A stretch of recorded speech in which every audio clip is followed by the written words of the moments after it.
Hello everybody, Althermer here with another video, and today we are going to be getting into the Necrom chapter patch notes that dropped on live today. But first off, I just want to say thank you for clicking on the video and joining me. I really do appreciate it. You certainly don't have to. So any sort of clicks and subs and turning on your notifications or anything like that is really appreciated. It's also easier for you guys as well if you happen to enjoy my content for some reason. So I just wanted to say that right off the bat. So let's get on into this. I will say I actually I skimmed through this just a little bit just to see, um, because I did notice that it's a rather big patch, obviously. So, and I don't know why I thought that you'd be able to see what they changed in Arcanist from the last PTS patch to live. I know that never happens with new classes, but it's been a while since a new class, so I mean I kind of forgot about that. But let's get into it. All right, new zones: Telvanni Peninsula and Apocrypha. Explore two new zones as you unravel the shadows over Morn's storyline. In this update, you'll begin your journey in the Telvanni Peninsula, one of the most remote areas in Morrowind Province. From there, you'll gain access to Apocrypha, Hermaeus Mor's personal domain in Oblivion. To begin your adventures in Necrom, you can do any of the following: creating a character, play through the tutorial, or if you've done the tutorial, you can skip the tutorial, enter the zone with an existing character, use a border cart in any of the capitals. You can also travel to a friend, or if you're in a guild, you can always travel to a random person as well that happens to be in that area. After you complete the tutorial, otherwise arrive in Telvanni Peninsula, seek out, learn while the wise, awaiting for you at various locations in and around Necrom should ask you to help in the main story. In addition to the main story, Necrom chapter includes 6 delves, 2 in Telvanni Peninsula, 4 in Apocrypha, 6 challenging world bosses, 2 public dungeons, 3 new crafting locations, 9 additional quest objectives, multiple side quests. Just overall lots of fun. Bastionymic world events, not doing them, don't care.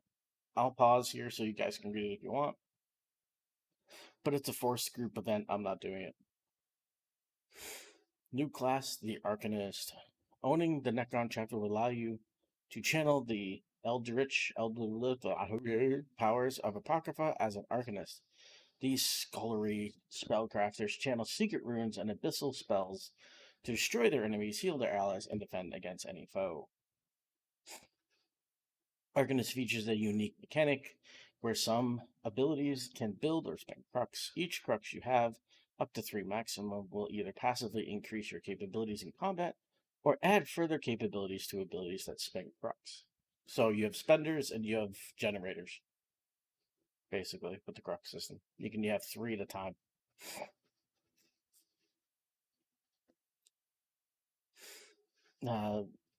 You'll see blah, blah, blah. You'll see how much crux you currently have by floating runes circling your character. So once you have 3, you know you have enough. There will also be special icons that will glow once you have 3, and I can try to show you. I probably can't. Yeah, I can probably try to show you. No, you see, I'll link some past videos or something. I don't know. But you'll see that abilities that are spenders will glow when you have 3. So that's also a huge help too. And they also have aim assist for abilities that don't have lock-on features, which are basically the heal beam, the damage beam, and the ultimate, the damage ultimate. There's 2 new companions.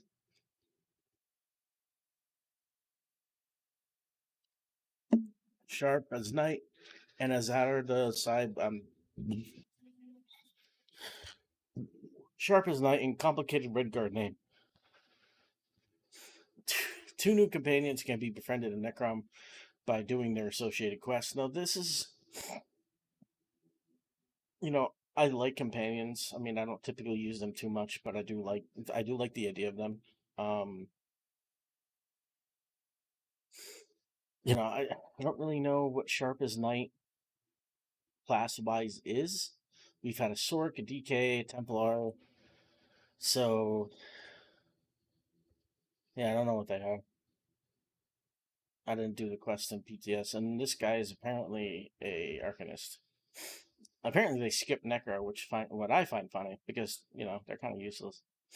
Before you crop, I have my main is a mag bro, so feel my pain.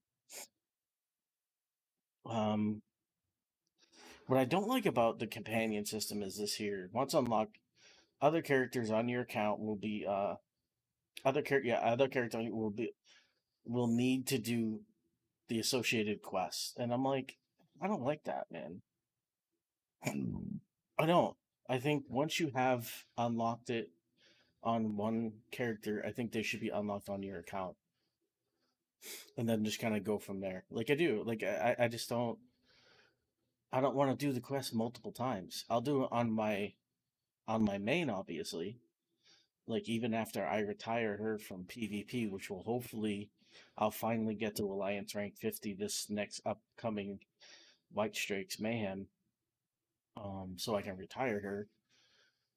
You know, I'll still use her in PvE. Like when new zones drop, she'll be the first one that I'll do all my content, like all that content with all the quests, achievements, stuff like that.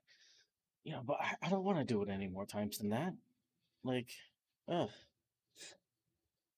So I really hate that about the companion system. Otherwise, this is a cool system.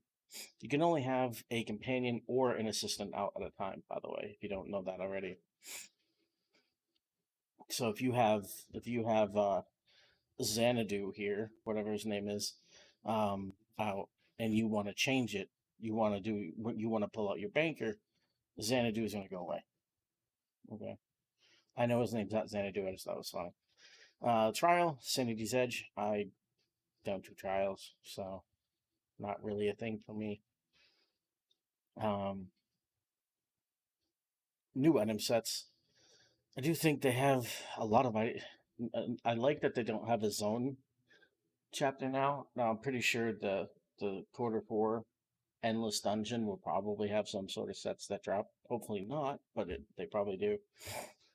Because we're just getting too many sets in the game now. Eventually these five. What did I say? These 5-piece bonuses aren't going to mean much because they're going to be running out of them. You know, I really think I know they tried to do one light, one medium, one heavy for each. One light, one medium for overland. One of each for overland, one of each for crafted, and then of course they got the trials. But I don't know. Maybe they shouldn't. I don't know. Maybe they should have like one set, right? One set, and it drops in either light and medium armor, so you can get both. And that way, you can, because these both would be any of these would be good on either magic or stamina, right? I mean, and then they can,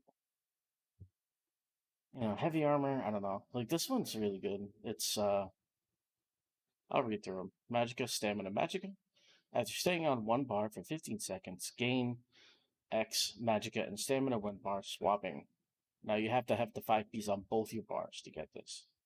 So it can't be like a back bar set only or a front bar set only or whatever.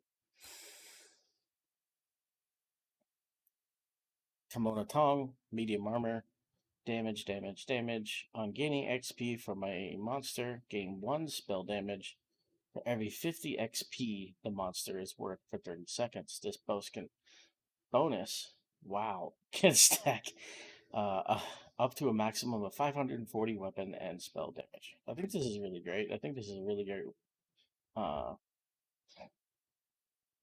like leveling set. Too bad it's an overland set and crafted, but I think this is really great for leveling. Even if it's just CP, I think it's really cool. I think this part makes sense. You know, So you can't. So in times of anniversary events, you wouldn't be able to wear this set. I mean, you can wear it, but it's not affected by bonuses. You know. Adamant Lurker, Heavy Armor, Recovery, Health Recovery, gain X Health Recovery while you are standing still. Um, movement abilities such as Bolt Escape or Critical Charge count as standing still because you're moving, but you're gliding ever so slightly. So it's a unique set. I think it has its niche. You know, there are other sets that have while you are standing still bonuses, so you can combine those and have some fun probably. But not really my thing.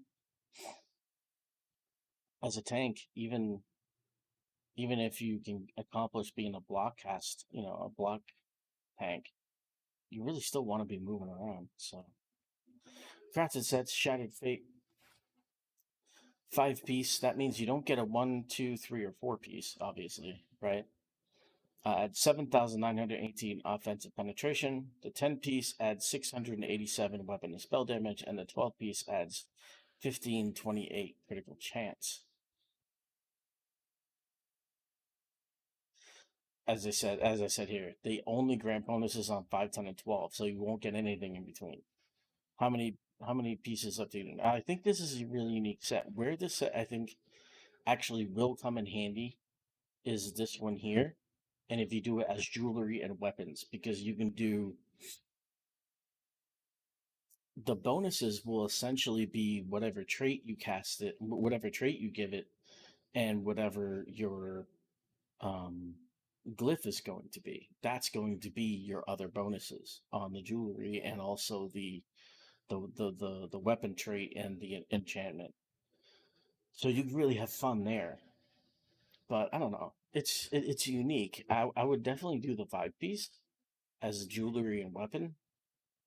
Just just to see, especially on an Arcanist who has already a bonus on penetration based on your Arcanist skills. So Tilvani efficiency, stamina, health, magicka.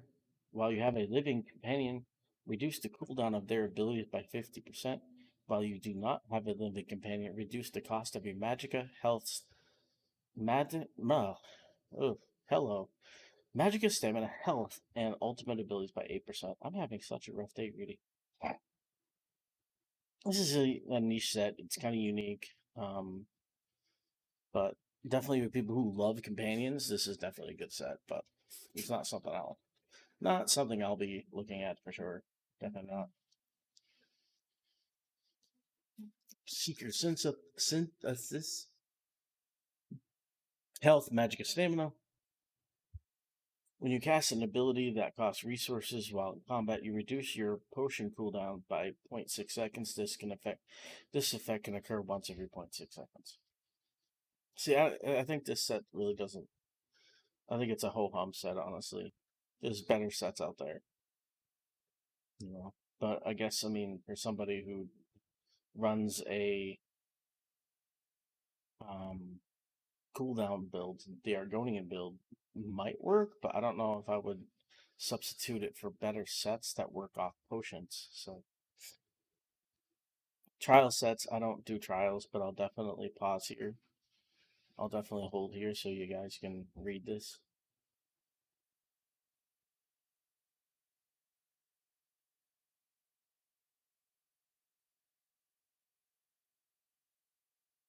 All right, mythic items. There were supposed to be 4, but apparently they only did 3. Um, I don't know what happened there, but adds. Let's see, Velothi Mag's amulet. Adds 1650 offensive penetration. Increase your damage done to monsters by 50%. Grant minor force and reduce your light and heavy attacks by 99%. Esoteric environment grieves. While you are above 50% stamina, reduce your damage by 50% and lose 968 stamina whenever you take direct damage up to every 2.25 seconds. This stacks with other damage and stuff. Okay. Not something I'd probably grab, but Crypt Can investments. investments. You no longer cast ultimate abilities. Instead, casting an ultimate transfers your ultimate resource to your living group members, divided equally among them. Gain minor heroism at all times. I don't know. You replace your ultimate and you give it to other people. You will not be able to cast proc sets that rely on ultimates, such as Lamia Song or Valor. It makes sense. I don't know about that one though. This is kind of bad, you know.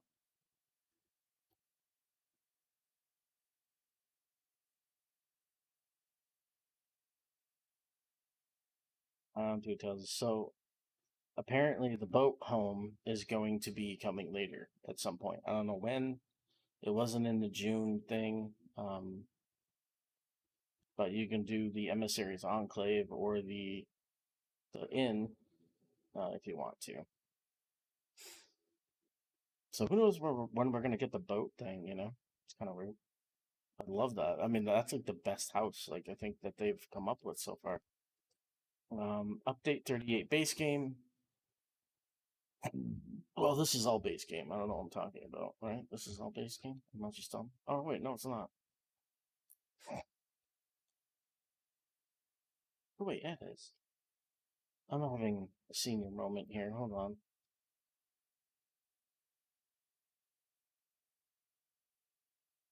No, this is base game. Okay. Thought I was just reading a continuation of base game. I was like, I'm stupid. Why did I read that? Okay. Anyway, this is usually bigger. This is usually a lot bigger. Anyway, reset timer changes. Oh god, I don't. What's going on here? Monthly leaderboards, Cyrodiil and tribute changes will now reset on the first of each month. Why? Cyrodiil campaign starting with this update. It should be next update. Come on, guys. That means I think Grey isn't Greyhouse ending was supposed to be ending soon. So all those, so we're not going to get rewards for Mid-Year Mayhem or anything like that, and that's going to affect this upcoming. So are we going to get double? This is a stupid idea because we that means we lost out on uh brain fart. We lost out on rewards.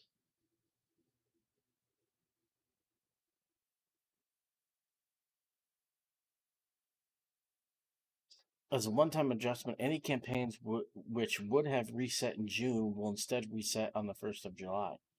But does that mean we're getting double? I don't know. If we're I mean, call me dumb. If we're getting double, fine, awesome. That means I'm getting rewards for the Grey Host campaign that was supposed to be ending in like 4 or 5 days, and then also getting rewards for the 30-day. You know, like okay, that's cool. You know, we're not losing out. But if this is just like, I don't know.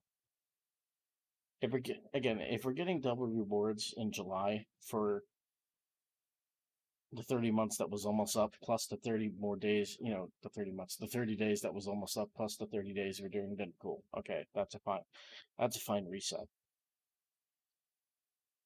I don't care about tributes. Can we change the name of campaigns, by the way? They've been the same name since Western Skyrim. I mean, it's not a huge deal, but just saying. Collectible favorites. This is cool. You can right click and add to favorites. I think that's actually cool. Um, I wish outfit styles counted. That makes so much easier. But that's cool. Random mounts is also cool. That's not something I'll do, but random mounts is cool. Filleting multiple stacks of fish. This is one that my friend is going to absolutely love, I think. New PvP keep messaging. This is interesting. I actually like this. It only applies to players within Cyrodiil, which is good. That means it's not going to annoy you if you're not Cyrodiil. I'm actually giving that an awesome. Yeah, I know. Okay, but I really like this. This messaging only applies to, well, I guess I should read the messaging. I'm stupid. We've added new messaging for guilds that claim keeps and resources in Cyrodiil. This new feature is delivered through a chat message or on-screen notification stating how many guards were killed and by how many enemy combatants were in the area at the time. There is also follow-up messages noting when guards are no longer being killed at a claimed keep outpost or resource.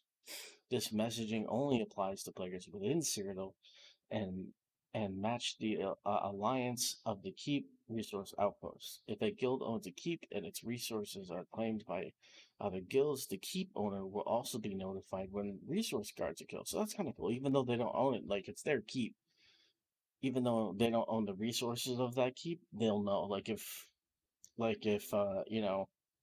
Drac owns Ash, but Tyr owns Ash Farm, they'll be notified. I think that's cool. This new feature can be found in your social menu in the game. You can choose where the messages are displayed, and you can choose. Okay, so cool. Do you know how long I've been looking for you? No, and I don't care. I will say this did calm down. Um, Stuga does not stalk you anymore. She listened to the police and the guards. She was given a restraining order, and um, and she finally listened. So that's good. Good because I want to help Stuga, and I don't want her in jail. Gonna start listening. Known issues, Arcanist, the visual effects may linger after casting Shackram shields, rune blades, or rune mend. Good to know. Good to know. Good to know. Good to know. No. So, combat and gameplay. Oh God, like okay.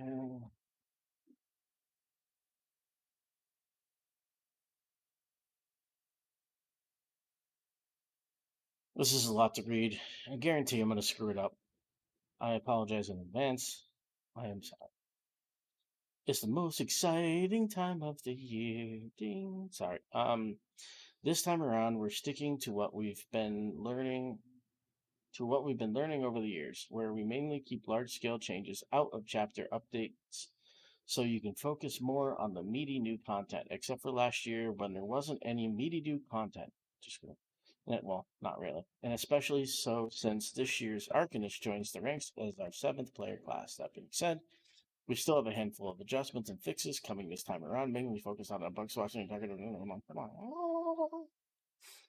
One of the main callouts we hope we will make Wait, what? One of the main callouts we hope will make life easier for our courageous warriors is the update to melee attack range being a default of 7 meters rather than 5. Some of you have been around long enough to know this was our original standard, which changed quite a while back, and I don't know why.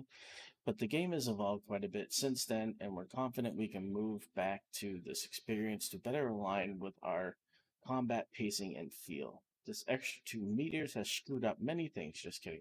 This extra meters won't be astronomical, but we hope that it reduces the likelihood of missing melee attacks in high mobility encounters and give those who stay up close and personal a few more precious moments to react to upcoming threats. That's kind of cool. I like that. In addition to this, we have some class adjustments coming in primarily focused on Templar and Sorcerer, which we saw a lot of discussion on over the past few months. While the change list below won't touch every topic or problem space we've seen, we hope these adjustments help bolster, I said the wrong word, these classes' strengths in the right places without having them go overboard. One main bit of feedback we saw for Templar was that they don't feel as impactful in their ability to jump into the fray and hold their own.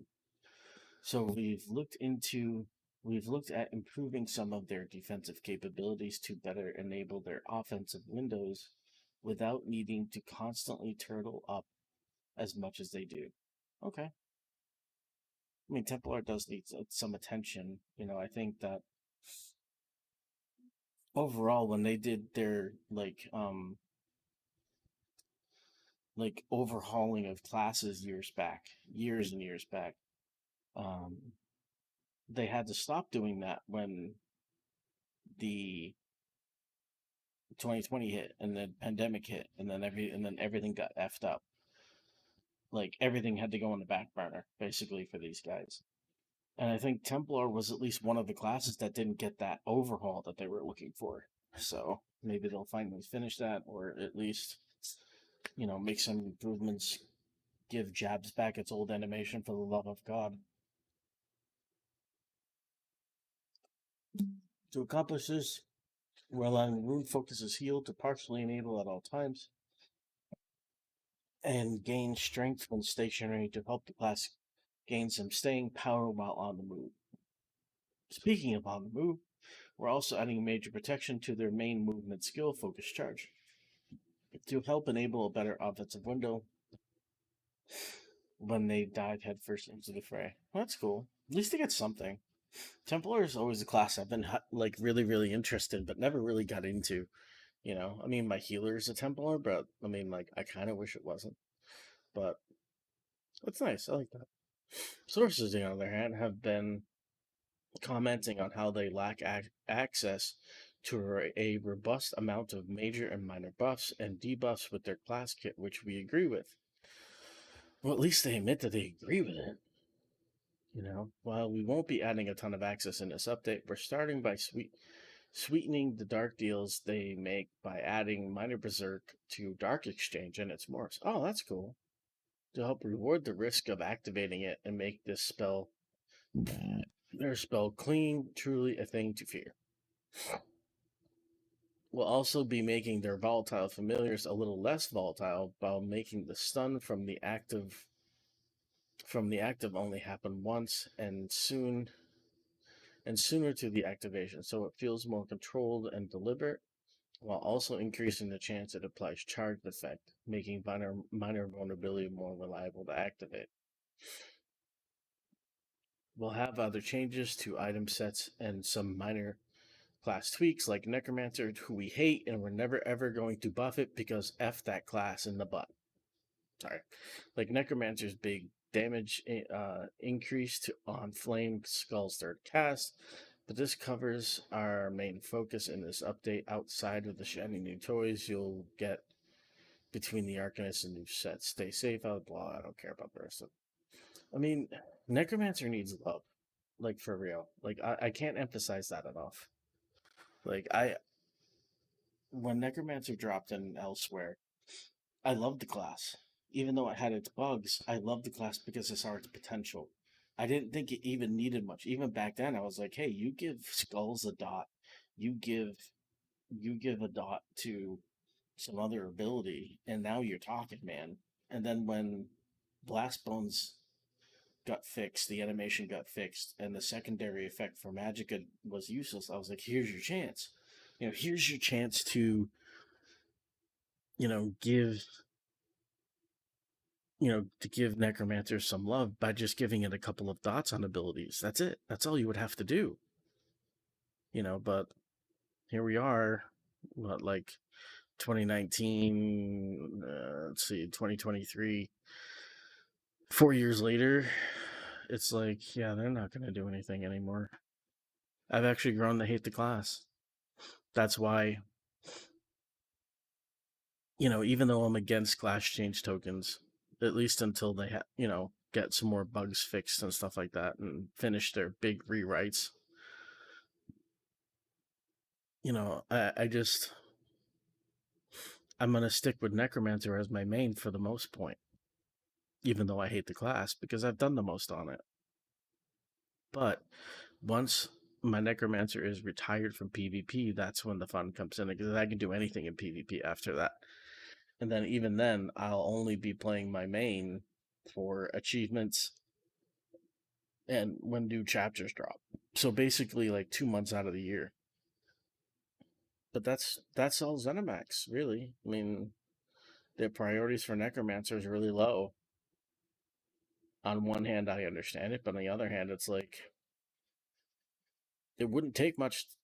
I don't think it would take much to fix it. Give Skulls a dot. give Blast Bones Magic and Morph a dot. Maybe give the third Hulk smash, the third smash of the Hulk smash ult. Maybe give that a dot. Boom, there you go. Like, you did very minor things. Anyway, rant over.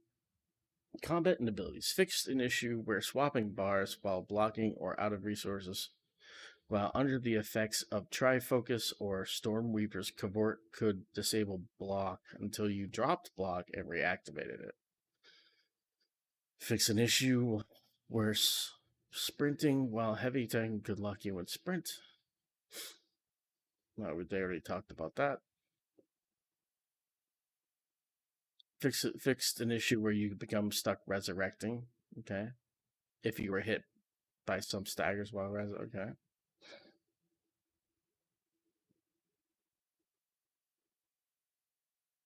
Okay. It's a lot of fixes, basically.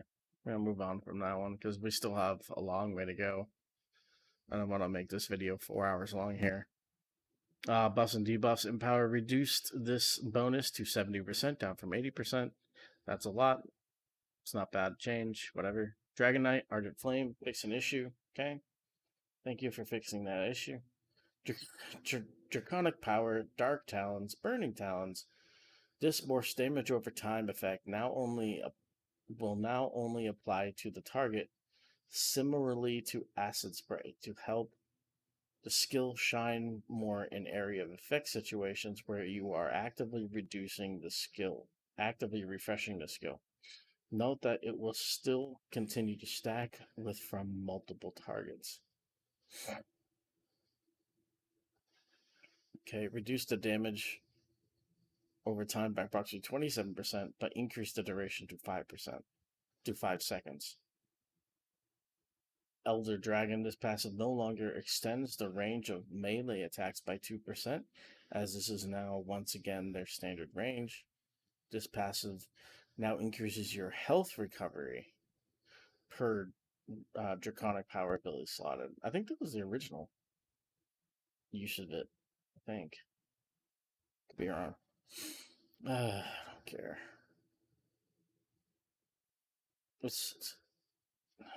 Necromancer needs more love than that. And it also needs to be sped up. It's still slow as crap. Alright. Nightblade, Assassin. I've heard some things about this, but we'll see if I agree. I heard a little bit uproar with this, but if it's endgame related, I'm probably not going to really understand it. Deathstroke, increase the duration of this ultimate and morphs debuffs to 8 seconds, up from 6.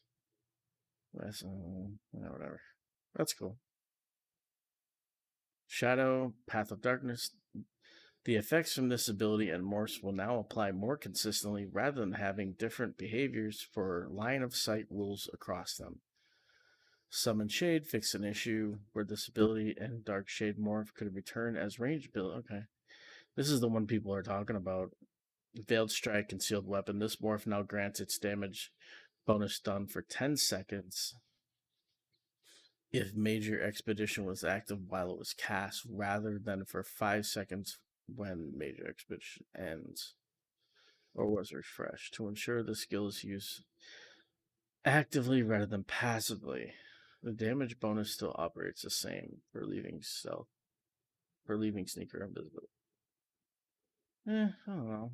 I mean, it might take getting used to, but I don't think that's necessarily bad. Might definitely take some getting used to, though. Definitely understand that.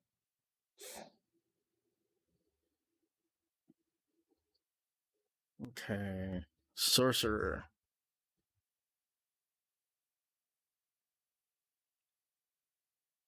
Dark Magic, Dark Exchange Disability, and the Dark Conversion Smurf. It's a Smurf. Morph now also grant Minor Berserk for 20 seconds when they restore resources. This morph now grants Dark Deal grants Minor Berserk and Minor Force for 10 seconds. Okay, that's cool. Let's give it a little love to Sorcerer there.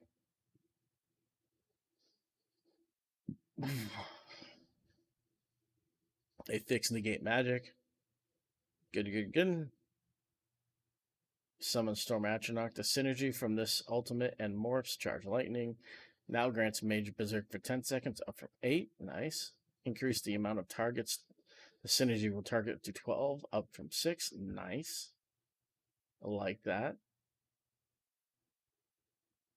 Summon Volatile Familiar. This morph's special active now only stuns on the second tick rather than the fourth and final ticks, to make the stun less volatile in nature and help reduce the passive feeling of the skill to make up for the loss. To make up for the loss, we're increasing the chance of applying the charged effect status from the special active damage to 5% per tick, up from 1. Nice. Thank you. So a little love for Sorcerer there. My first class. Still love Sorcerer. I still absolutely love Sorcerer. It's still such a fun class. Templar, Aegis Spear, Focus Charge. This ability and its morphs now grant major protection for 4 seconds after reaching your target. This morph now also extends the duration of major protection for 10 seconds.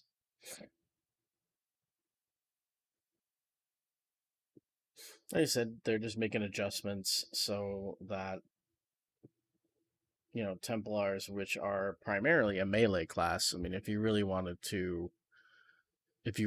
even the Magicka version, if you really want to take advantage of everything Templar can be, you really gotta be melee. You know, I mean, I've had so much fun on a melee Magplar just charging in with dual wield and just jabbing someone down, but you know, you're not like a Dragon Knight that has a lot of tankiness, you know, so you're kind of giving up much, but this gives it a little love. I like that. Dawn's Wrath Backlash. This ability and its morphs now need 60% less damage needed to reach their final values. They talked about this before, I believe. I like this change. It doesn't really... That's a lot to read. Because in PvP, it was really hard to reach, you know, the value. So, I like that. This ability and its morphs now grant Sun Sphere for 5... This is Solar Flare. Now grant Sun Sphere for 5 seconds after casting, increasing your damage done with class abilities by 5%. The Solar Barrage morph extends the duration of Sun Sphere to 20 seconds. That's nice. So you can cast that, and then jabs, and see, give it some love. Restoring Light Weaver. Fix an issue where this passive's ultimate could apply to the caster rather than only allies, as it states in tooltips. Rune Focus. This ability and its morph now heal you for 2% of your max health every second they are active, rather than 4.5 of your max health while you're standing in the rune. Okay. Increase this healing effect by 200% while you're standing in the rune, resulting in a 33.3, repeating of course, increase overall. Nice. Fix an issue where the heal from these abilities was not properly considered a restoring light heal. Fix an issue where these abilities were not considered as healing abilities in some cases. Nice. Just a little love for Warden. I mean, not Warden. I'm reading Warden next. A little love for Templar. So Templar and Sorcerer's got some love. Nightblade got a little bit of an adjustment here. I mean, I don't really know how I feel about this adjustment yet, but I don't think it's too bad. Really, I think that it'll just take some getting used to. That's all. You know, necromancers are screwed for another, like, until quarter 3 or quarter 4. So, F me, right? Warden, Animal Companions, Scorch. Fix an issue with this ability and its morphs could, where they could fail to hit larger monsters in some cases. Okay. Arctic Wind, Arctic Blast. The stun from this source now fires after 2-second delay rather than immediately. Recasting the ability before the delay completes will reset the timer. Okay. I mean, it's still, I think it's still a strong ability. I don't know what their obsession with their stuns having a 2 second delay. I mean, the Necromancer stun technically is supposed to be 2 seconds, but it's 4 seconds because they refuse to fix it. But I mean, I'd have to play around with it to see how it feels. But just on paper, it's just like everything else. I think it will just take time getting used to. You know, I think it's still going to be pretty strong. Weapon, one hand shield, low slash. This ability and more secondary effects now last 15 seconds. Fix a shield wall. Fix an issue where this ultimate and Morse block functionality would become lost after sprinting. Fix an issue. Okay. Acid spray. They gave it the Talons act, which is fine. World Vampire, fix an issue where feeding on hostile enemies at stage 4 could cause their health bar to become desynced. Fix an issue with Argonians where the resourceful passive, the heal from it, was not considered a proc. Companions. All companions now gain an increasing amount of experience based on the level of rapport they have reached with the associated player character. Each rapport tier above cordial provides an additional 5% absolute experience gain. Thank God, man. It takes forever to level. That's one of the reasons why I didn't really like companions. It just takes forever to level them because they only level for a certain percentage of your XP. So it's like it just takes a long time. It's pointless. But this will probably help in that area. Okay. Maybe. I mean, I don't know. I have to play around with it or continue reading, one of the two. Okay. I don't know. I think it'll be fine. Significantly reduce the amount of rapport needed to reach friendly, close, allied, and companion rapport tiers for all companions. Okay. And the companion collection books. Search results no longer get into a bad state when your search contains result. I fucked it up reading. I don't care. They fixed Bastion searing weapons. Fixed an issue where searing weapons could stack with itself if Bastion was not given enough cooldown. Okay. Fix an issue where numerous item sets could fail to show their additional telegraphs to enemies in certain situations, which includes the following: Auroran's Thunder, Frozen Watch, Lady Something, Leeching Plate, blah blah, blah blue, blee blee, blah blah, boo boo. Nice. Aren't these all? Oh, except for Reach. Oh, some of them. I was like, aren't the vast majority of these like Frozen sets, ice damage sets? Come on, man. Here's the potion one. It's not 100 meters. It's 43 meters. Still really big, right? Why? I mean, why? If it was 20 meters, why not just increase it to 30 or 25? Like, I don't know. That just seems 43.5 seems ridiculous to me, but I don't know. Okay. Crafted sets.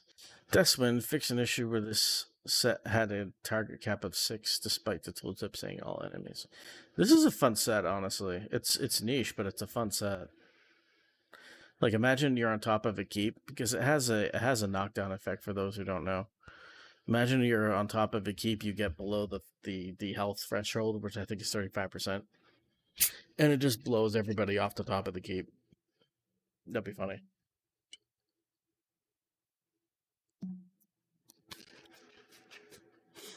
That's funny. Thank you. Let's see. Just some issues here. Storm Master. This set's bonus damage with light and heavy attacks now only applies to monsters. I don't get.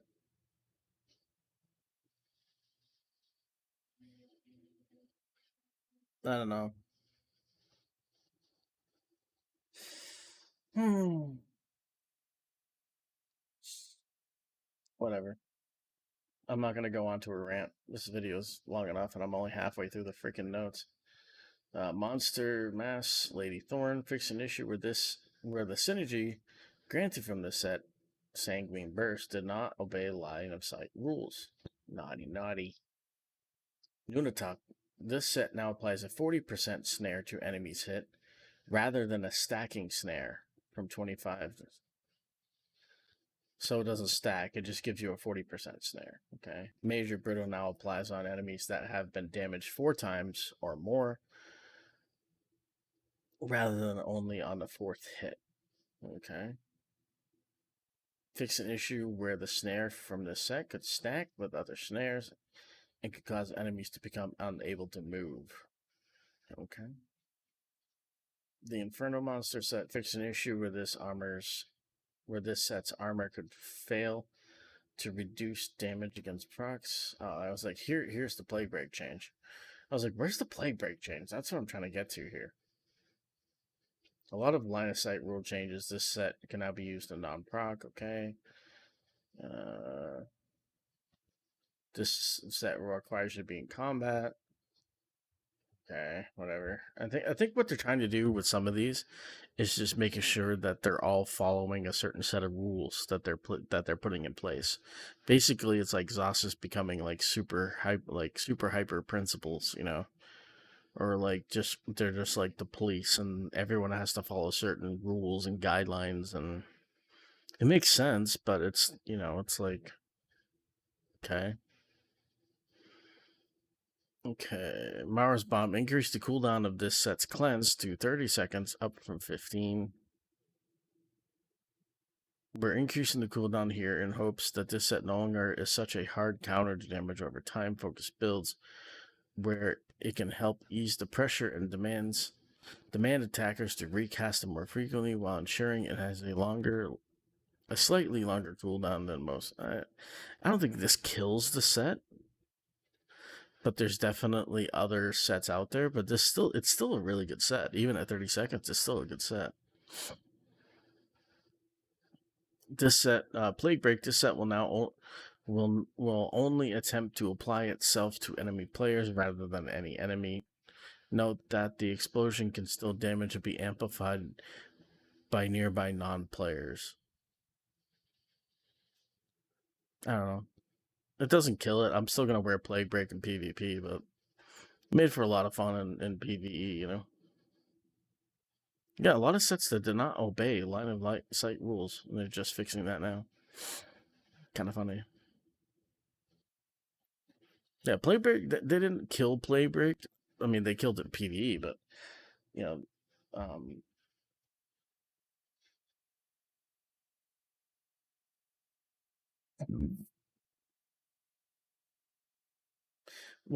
for those who don't know, what people were doing is they were applying Plague Break to flag guards and then jumping in and killing the flag guards, and it would stack, and then it would kill everybody. That's what they were doing, and that's why the change is there. It made it easier for bombers, but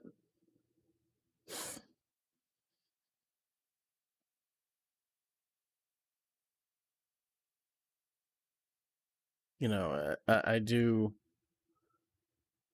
I'm gonna miss going into public dungeons and just watch everybody explode. It was fun. I mean, and for Zasa, they're sitting there like, oh, it wasn't intended for them to be able to explode the mobs that fast. And I'm like, but we already do. Like, the only difference is that we get a really cool like animation to it. That's it.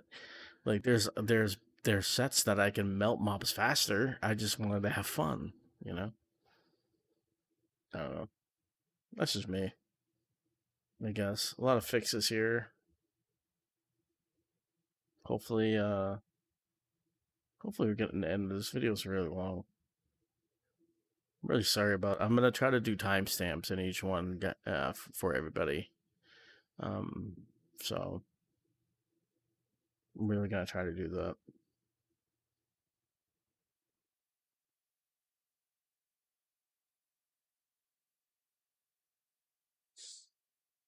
Hmm.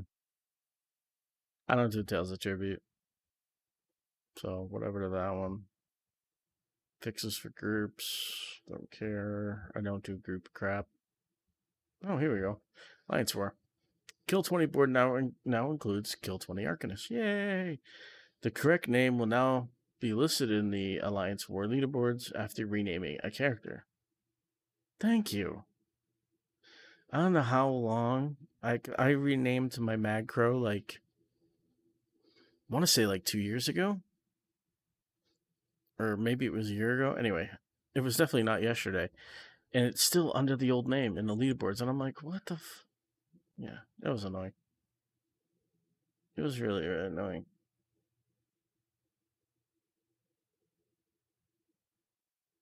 Just some more fixes. A lot of fixes.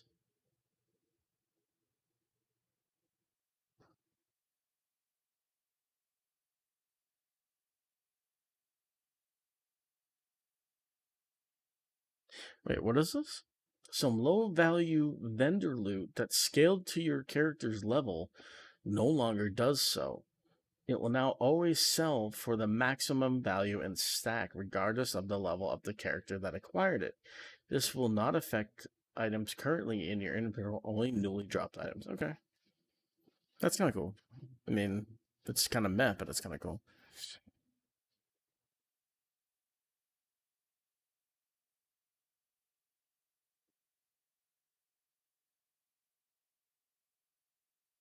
Hmm.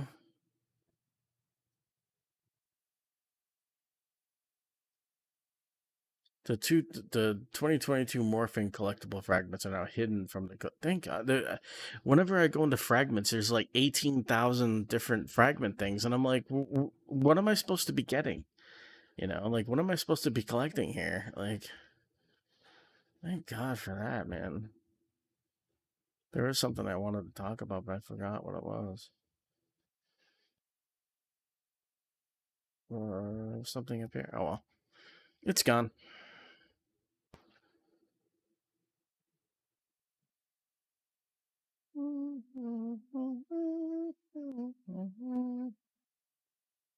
I don't have any of those houses. I want this house so bad. This house is so sick. I mean, just the open area on the water is insane. Yeah, it's a pain to build out there because anytime you go a little bit too far, like whatever you're building goes automatically down. But it's such a cool house and it's so big that you can essentially ignore the bottom. Like you could build on the top half or the bottom half. It's such a great house. You guys should check this out when this becomes available and you're able to preview it and just watch my video. Look for my video in ESO housing playlist for Seavale Spire, and you'll see that you can swim a long way. You can build so many different things out there, and it's just fun. It's a really fun house. I'd say, let's see, top 3 houses would be, in my opinion, Seavale Spire's number 1, Fairwind's number 2, and then the free Artaeum house that we got is number 3. Those are my 3 favorite houses. But Fairwinds and Seavale Spire are like, even though it's 1 and 2, they're way above number 3. Like, they're just so much more fun. A lot of fixes. What I am curious about, since I know I'm nearing the end here, what I'm curious about is next update. Next update. Now, this is the first year where we're not going to have Dungeon DLC chapter, Dungeon DLC, Story DLC. We're going to have Dungeon DLC chapter, fixes, and quality of life improvements. And then quarter 4 is just random. It's a random thing, which this year is apparently an endless dungeon, whatever that means. So I'm just curious what quarter 3 is it going to be like. Is it going to be, I get that they had to focus on Arcanist, which is the reason why a lot of classes only were looked at kind of in a minor way. So hopefully, does that mean quarter 3 is going to have more Necromancer changes? Because they really need to. I mean, I'm not even kidding anymore. I mean, like, I've gotten to the point where I hate my class. I can't wait to retire it from PvP and just play something a little more fun. And for those who be like, so just play something more fun. That's been my problem for years. I've been playing this game. For those who don't know, I've been playing this game since beta. So I was in the original launch, not the one Tamriel launch, the original launch, like a year before that.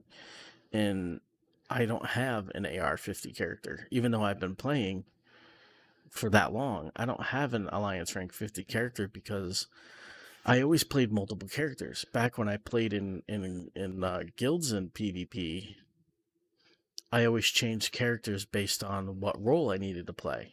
I had a healer, I had a tank, I had a stamina DPS, I had a magicka DPS, I had support, which was kind of like a secondary healer, like healer tank mix kind of thing. And I always kind of switch characters based on that. Or maybe my friends wanted to go out ganking, so like a group of 2 or 3 that were just gankers, we could do that. I always had different separate characters, so I always switched. Of course, I had a main that I mainly played, but I always had secondary characters. Like I have, before I deleted this one guy, I think I had like 5 or 6 characters that were all at least in between AR ranks 20 and 35. I deleted a lot of them, but I'm just, now I think I only have like 3 or 4. But it's just, I just switched a lot. And I was like, no. Like this past year when I came back, I was like, I really, really need to focus on one character in PvP and get them to max AR rank, Alliance rank, for those who don't know. I just need to. I need to focus it. So that's what I've been doing. But I just, I don't really like my Magcro for reasons. Bombing was fun, but then it became boring, and then it became like you can't really do it anymore.